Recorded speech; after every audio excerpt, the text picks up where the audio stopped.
హైదరాబాద్ లో కూరగాయలు కల్తీమయంగా మారుతున్నాయి. సాగు దశ నుంచే విషం నింపుకుంటున్నాయి. అసలు మనం రోజు తింటున్న కూరగాయలు, ఆకుకూరలు ఎంతవరకు సేఫ్? అవి ఎక్కడ సాగు చేస్తున్నారు? మనం ఎంత నాణ్యమైన ఫుడ్ తింటున్నాం? Let's watch. హైదరాబాద్ శివారు ప్రాంతాల్లో కూరగాయలను ప్రమాదకరమైన పరిసరాల్లో సాగు చేస్తున్నారు. మూసీ పరివాహక ప్రాంతాల్లో ఆకుకూరలు, కూరగాయలు పండిస్తున్నారు.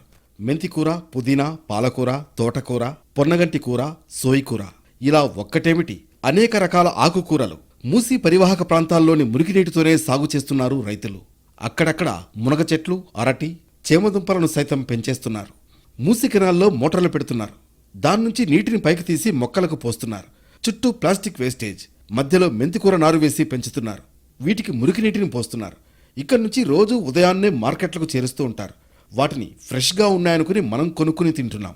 Indian council for medical research స్టడీలో ఇలాంటి కూరగాయలు, ఆకుకూరల్లో ప్రమాదకరమైన బ్యాక్టీరియా అవశేషాలు ఉన్నట్లు తేల్చారు. వాటిల్లో క్యారెట్లో అత్యధికంగా బ్యాక్టీరియా స్ట్రెయిన్స్ ఉన్నట్లుగా గుర్తించారు. క్యారెట్ను చాలా వరకు డైరెక్ట్గా తినేస్తాం, కానీ అది ఎలాంటి పరిసరాల్లో పండిస్తున్నారనేది చూడటం లేదు. భూమి లోపల పండే వాటిల్లో చాలా వరకు బ్యాక్టీరియా స్ట్రెయిన్లు ఉంటున్నాయని ఐసీఎంఆర్ తేల్చింది. క్యాబేజీ, మెంతికూర, టమాటా, కొత్తిమీర, పాలకూర, పచ్చిమిర్చి, దోసకాయ, పుదీనా, ఉల్లి పొరకలో బ్యాక్టీరియాల స్ట్రెయిన్స్ ఉన్నట్లుగా గుర్తించారు.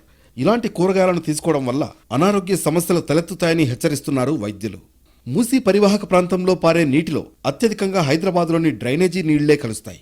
ఈ నీళ్లే అనేక అనారోగ్య సమస్యలకు కారణమవుతున్నాయి.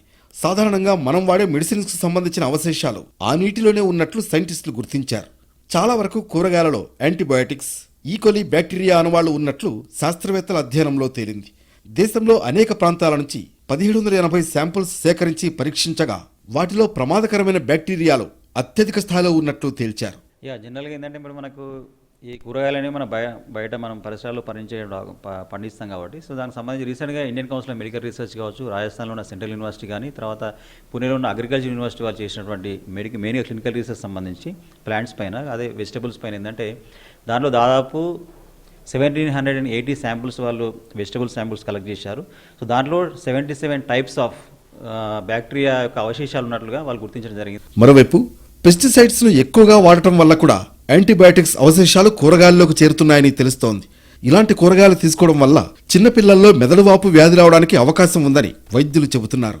మనం తినే ఆహారం గురించి 1కి 10 సార్లు ఆలోచించాల్సిన అవసరం ఉంది. ఏం తింటున్నామో తెలుసుకోకపోతే రోగాల బారిన పడతామని హెచ్చరిస్తున్నారు డాక్టర్లు.